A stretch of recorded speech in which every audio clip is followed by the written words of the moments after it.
Congolaises, Congolais, mes chers compatriotes, en ce 30 juin 2025, nous commémorons le 65e anniversaire de l'indépendance de notre pays.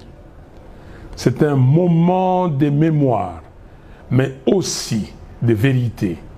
65 ans dans la vie d'un homme marque l'âge de la maturité, le temps de transmettre un héritage.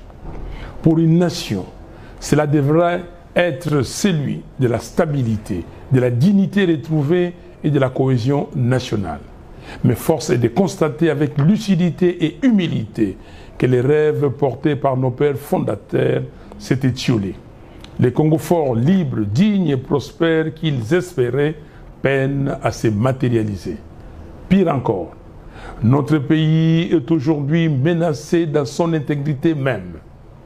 Plus de 100 localités, y compris des villes majeures comme Goma et Bukavu, sont tombées entre les mains des groupes armés. Le M23 et l'AFC, avec le soutien du Rwanda, terrorisent nos provinces du Kivu. Les ADF sèment l'horreur au nord Kivu. L'Ituri connaît l'occupation des fêtes de certaines zones par l'armée ougandaise. Et dans les Bandundu, aux portes de Kinshasa, la milice Mobondo fait régner la terreur. Ces atteintes à notre souveraineté ont plongé notre pays dans une crise humanitaire d'une ampleur sans précédent. Plus de 25 millions de nos concitoyens ont besoin d'assistance. Plus de 2 millions d'enfants souffrent de malnutrition aiguë.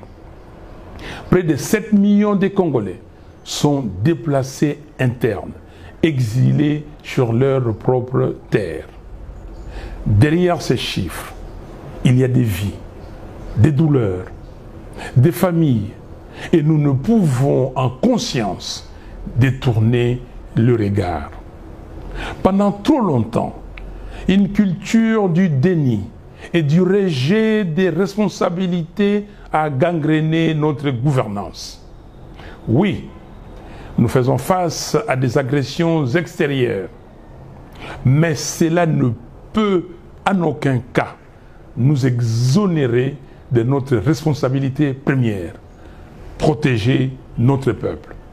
Nous sommes comptables de l'unité perdue, de la misère grandissante, de l'absence d'espoir. Mais il n'est pas trop tard.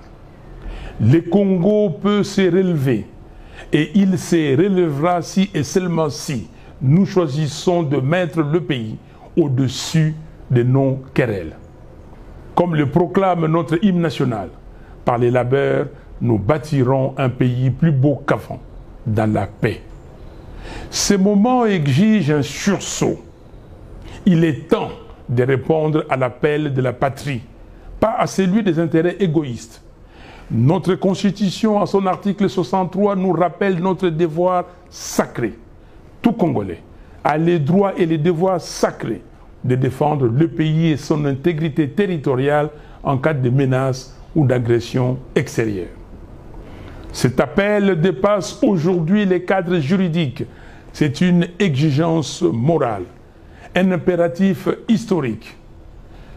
Alors que notre pays vient de signer un accord de paix sous la médiation des États-Unis, nous prenons acte de la dynamique positive qu'il peut enclencher.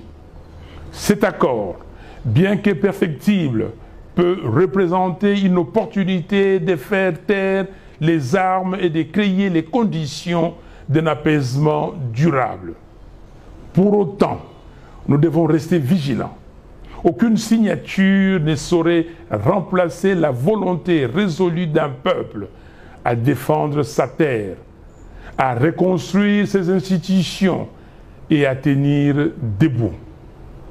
Nous appelons nos partenaires internationaux à faire respecter la résolution 2773 du Conseil de sécurité des Nations Unies, à régler la question des FDLR qui ne doit pas être indéfiniment imputée au Congo et à nommer les choses avec clarté. L'agression que subit la RDC ne peut être maquillée sous l'expression des mesures de défense.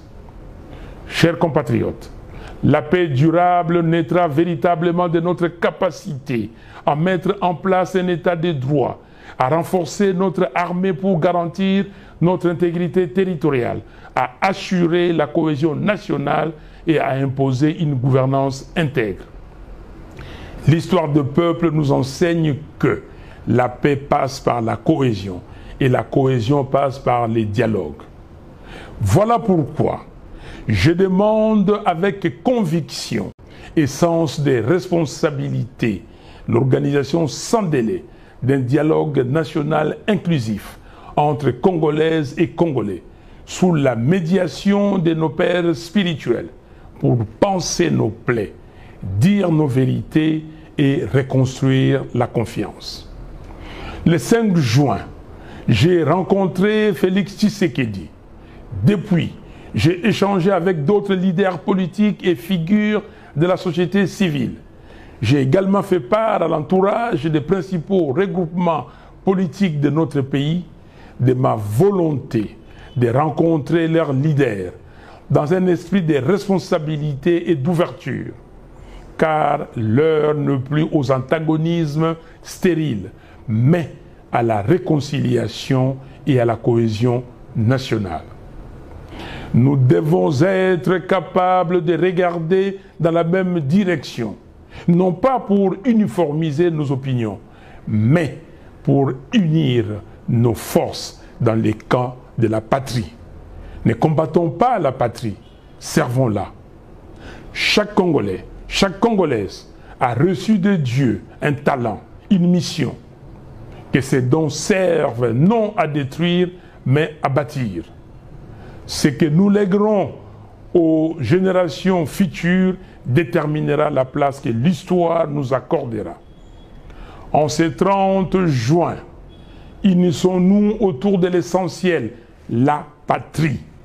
Ne trahissons pas notre histoire, ne trahissons pas notre peuple, ne trahissons pas l'espérance. Vive la République démocratique du Congo, vive la cohésion nationale, vive le patriotisme congolais. Que Dieu bénisse le Congo et son vaillant peuple. Je vous remercie.